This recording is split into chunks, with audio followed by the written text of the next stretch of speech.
Welcome back to Rank and File Sports, where we are grading every single NFL draft class based on three categories. First of all, we're going to grade based off of whether or not the team drafted the players that fit their needs for next season, as well as the overall talent that they got, just assessing the draft class as a whole. And then finally, the value. Is each player worth where they were drafted at? Were they a steal at that position, or did the team maybe reach a little bit and not get as good a value as they could have if they had traded the pick? And then after that, we're going to go ahead and give them an overall grade. So with that being said, let's go ahead and get into the video. After a draft the previous year with so many questions, particularly around drafting a quarterback in the top 10 after signing Kirk Cousins to a multi-million-dollar deal for several seasons, Falcons came into the 2025 NFL draft needing an edge rusher, defensive tackle, center, safety, and a wide receiver.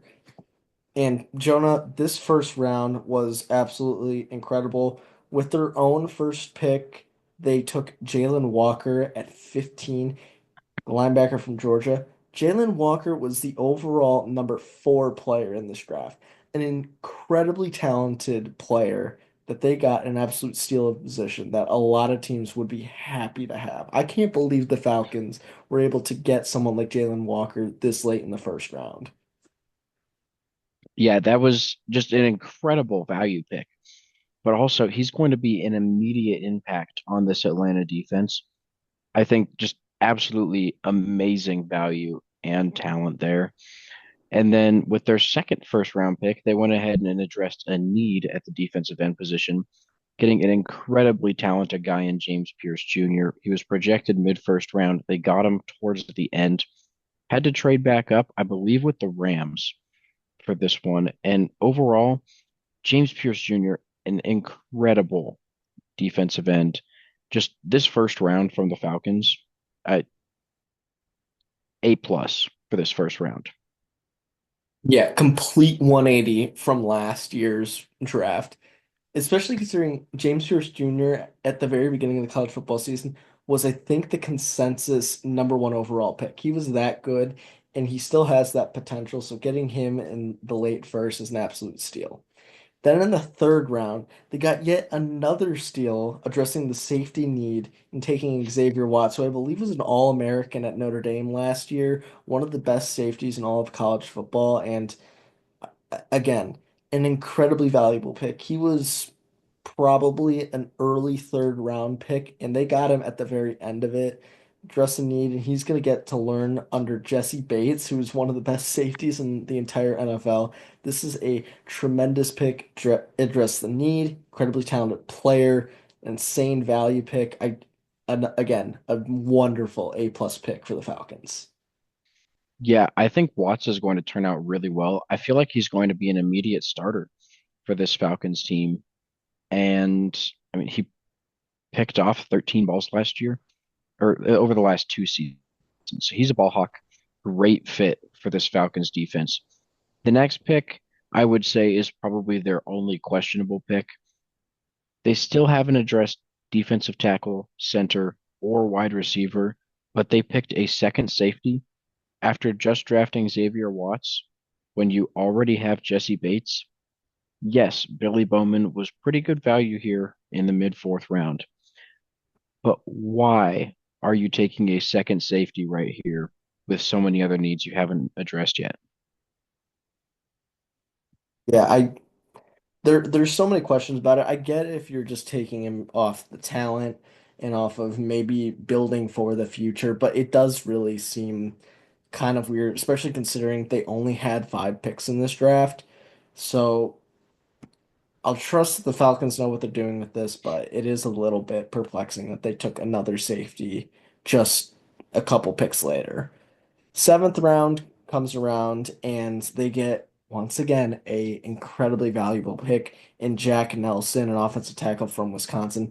Doesn't address a need, but considering he was an overall rank of 169, that's getting him at the beginning of the seventh round is unbelievable. Like that shouldn't happen. That talented of a player should not be available that late in the NFL draft. So once again, props to the Falcons for getting such insanely talented players at steals of picks. Yeah, overall, we're going to give him a C for addressing team needs. The biggest thing for us is really just the fact that you didn't address the D tackle, center, or wide receiver. And that fourth round pick, it just doesn't make a ton of sense. I think Billy Bowman Jr. could pan out to be a really good safety, but I don't think he's going to see enough playing time for Atlanta to really justify this. And especially, you have a wide receiver as a team need, and you let Jalen Royals fall past you to the Chiefs of all teams.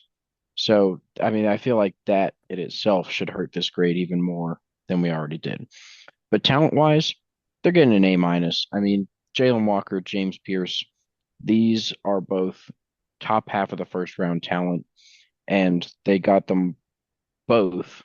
I mean, Jalen Walker was about one pick away from being in the bottom half of the of the first round. So incredible value there. But I mean, talent wise, every single one of these guys is an incredible player.